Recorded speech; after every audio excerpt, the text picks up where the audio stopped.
పరిపాలన జరుగుతూ ఉంది. పాపం వారు ఒక ట్వీట్ చేశారు. ఆయన ట్విట్టర్లో అసలు ఈ రాష్ట్రం ఉన్నత శిఖరాలకు వెళ్ళిపోతుంది, అన్ని తప్పులు సరిచేసాము, వ్యవస్థలను మొత్తం మేనేజ్ చేసామని చెప్పుకొచ్చారు. నేను అడుగుతా ఉన్నా, అయ్యా చంద్రబాబు నాయుడు గారు, మీరు ముఖ్యమంత్రి అయిన తర్వాత మెగా డిఎస్సి మేము దరిదాపు 16,347 ఉద్యోగాలకు నోటిఫికేషన్ ఇస్తే ఆ నోటిఫికేషన్ క్యాన్సిల్ చేశారు. చేసి ఒక టెట్ పెడతా అన్నారు, టెట్ ఎగ్జామ్. టెట్ ఎటు అయిపోయిందో తెలియదు. దాన్ని మళ్ళీ రిజర్వేషన్లు అన్నారు, అదన్నారు, ఇదన్నారు. ఒక్క ఉద్యోగం అన్నా మీరు, ఒక్క టీచర్ ఉద్యోగం ఇచ్చినటువంటి దాఖలాలు ఉన్నాయా? చెప్పలేరు. ఎందుకంటే మీరు ఇవ్వలేదు, చేయలేదు కాబట్టి. అలాగే దీపం 2 గ్రాండ్ సక్సెస్ అని చెప్తా ఉన్నారు. ఏ ప్రభుత్వమైనా ప్రజలకు పథకాలు అమలు చేయటం అంటే ఏదో సహాయం చేయటమో, డబ్బులు ఇవ్వటమో, రాయితీలు ఇవ్వటమో, అది పరిపాటి. మీ ప్రభుత్వం ఏంటో ప్రజల దగ్గర డబ్బులు వసూలు చేస్తూ ఉంది. ఇదా దీపం 2 పథకం సక్సెస్? మీరు ఇస్తున్నది సంవత్సరానికి ఒక సిలిండర్, అది కూడా ఎంతమందికి అందుతుందో తెలీదు. మేము 2.72 లక్షల కోట్ల రూపాయలు నేరుగా లబ్ధిదారులకు ఇచ్చాం.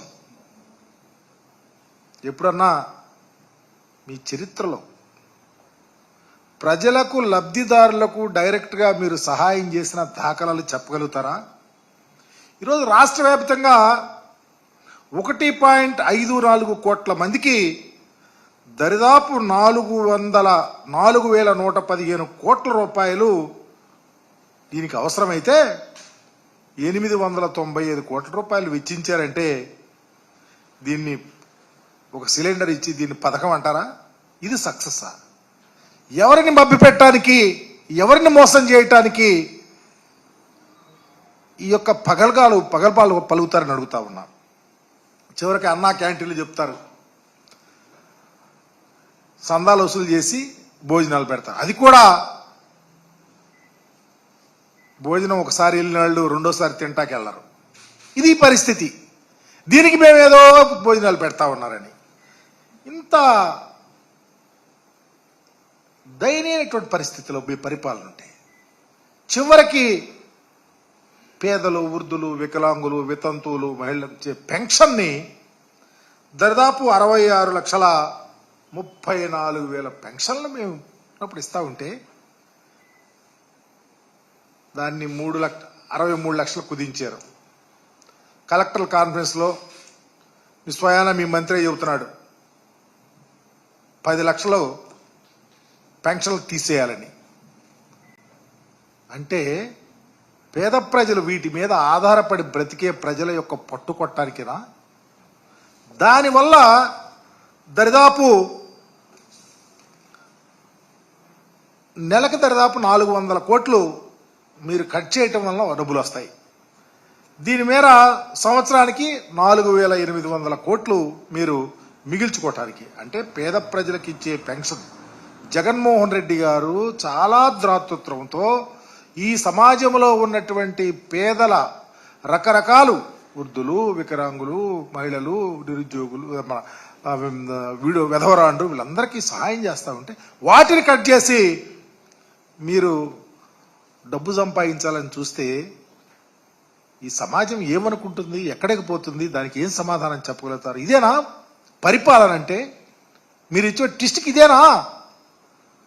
అకౌంటబిలిటీ ఎక్కడుందని అడుగుతా ఉన్నా.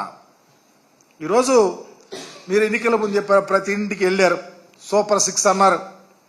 మీ ఇంటికే, ప్రతి ఇంటికి అది ఇస్తా, వచ్చిన వాళ్ళకి ఏజ్ని బట్టి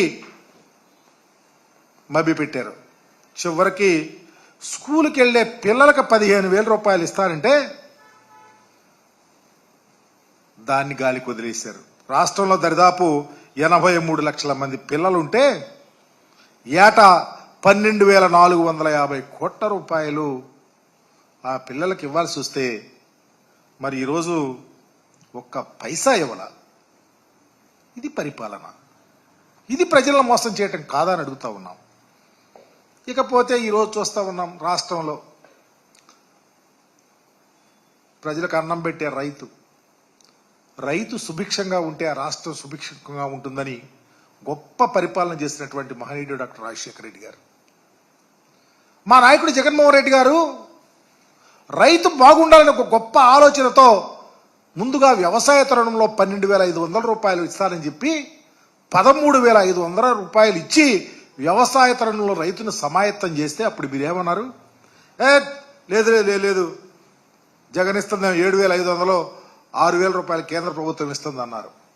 సరే, ఇవి కాకుండా మీరు 20,000 రూపాయలు పంట వేసుకునేటప్పుడు ఇస్తారన్నటువంటి పరిస్థితి, కేంద్ర ప్రభుత్వం ఇస్తున్న డబ్బులు కాకుండా 20,000 ఇస్తారని ప్రజలను మోసం చేసి ఎన్నికలప్పుడు మీరు ఇస్తే ఈరోజు ఖరీఫ్ అయిపోయింది, రబీ అయిపోయింది, ఒక్క రైతు అకౌంట్లో పైసా వేయిపోతే గిలగిల్లాడిపోతా ఉంటే రైతు సంక్షేమానికి పెద్దపీట వేసినట్ట, వ్యవసాయం దండగాని చెప్పిన మీ మాటను నిలబెట్టుకున్నట్ట సమాధానం చెప్పమని అడుగుతా ఉన్నాం.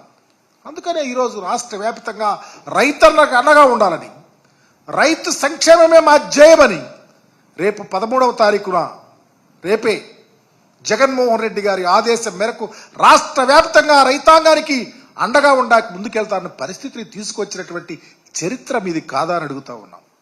పాపం పండిన పంటకు గిట్టుబాటు ధర లేదు, కొనే నాదుడు లేడు. మేము 2,000 రూపాయలకి 75 కేజీలు బస్తా కొంటే ఈరోజు 1,300 కొని దళారులు కొంటున్నారు. రైతు విలవిల్లాడతారు. నేను ఇప్పుడే వెళ్ళొచ్చా రేపల్లి నియోజకవర్గంలో రైతుల దగ్గరికి వెళ్తే, అయా దేవుడయ్యా జగన్మోహన్ రెడ్డి గారు చెప్తా ఉన్నారు. జగన్మోహన్ రెడ్డి గారి పరిపాలనకు మీ పరిపాలనకు నక్కకి నాగలోకానికి తేడా ఉందని మీకు తెలియపరుస్తా ఉన్నాం రైతు విషయంలో. ఇకపోతే 17 ఏళ్ళు నిండిన ప్రతి ఆడపిల్ల కనపడితే చాలు ఎన్నికలప్పుడు నెలకు 1,500 ఇస్తారన్నారు.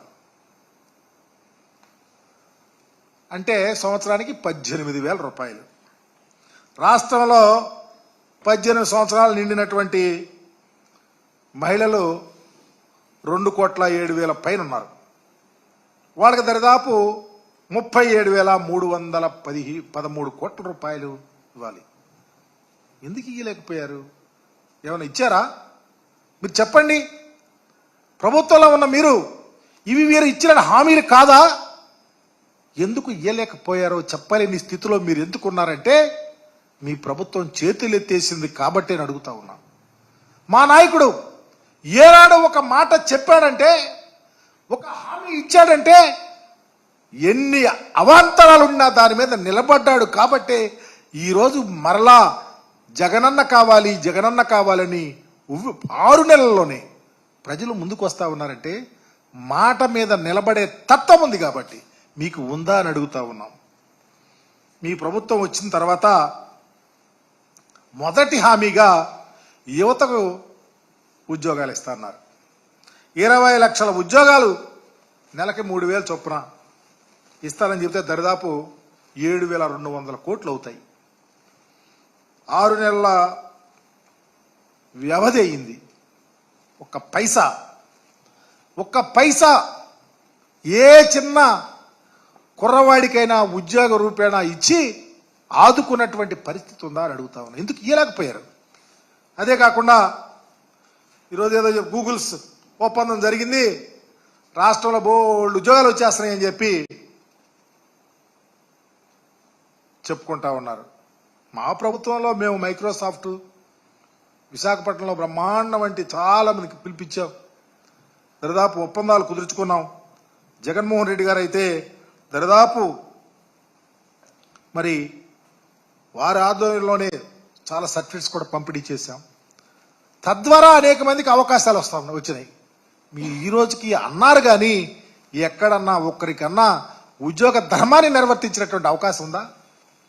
లేదు. మీకు ఆ కమిట్మెంట్ లేదు, మీ ఆలోచన లేదు. మీరు ఆ ఆలోచనలోకి దిగల. ఈ రాష్ట్రంలో ప్రజలు, నిరుద్యోగులు, యువత ఎటుపోయినా మీకు అవసరంలా.